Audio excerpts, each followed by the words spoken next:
माशाअल्लाह जोर दी नमाज तो बाद दा टाइम है।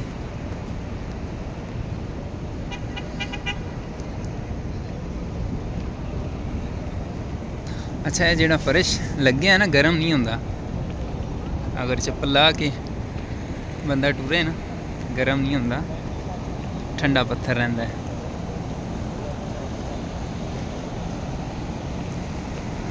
सारे नमाज पढ़ के निकल रहे हैं अंदरों। कैसे बेहतरीन पखे लगे हैं, पखियां थल्ले बंदा खलोए ना, है सख्त वैसे धुप्प, लेकिन ये थल्ले होए ना काफ़ी देर बंदा खलोए ना तो ठंड लगन लग पैंदी है, विचों पानी निकलता है।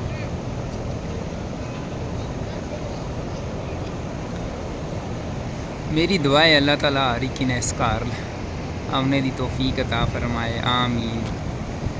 अल्लाह ताला बीमारों को सेहत दे।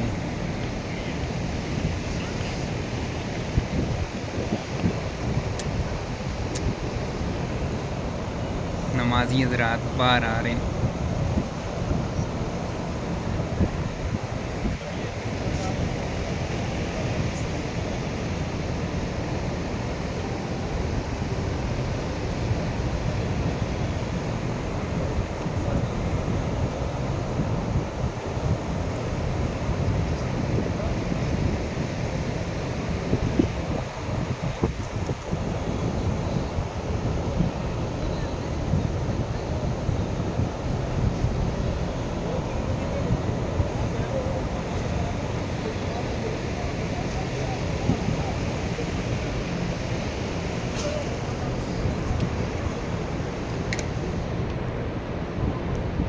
वो सामने है बड़ी बिल्डिंग के करीब ही ना, इस जगह पर जिथे जिंदा बच्चियां दफन कर दिता सन दोरे च हालत विच,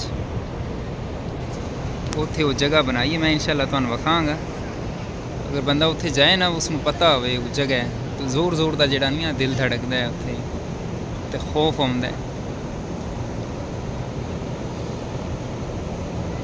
आखदे न कि वो जद खैर इंज वैसे कदे किसा कीता नहीं है, क्या आखदे अगर अजे भी खुदाई करिए ना तो खून आंदा है, अल्लाह बेहतर जानदा है। खैर उन्हें जड़ा नहीं उत्थे 4 दीवारी की है, उत्थे जाना अलाउ नहीं है।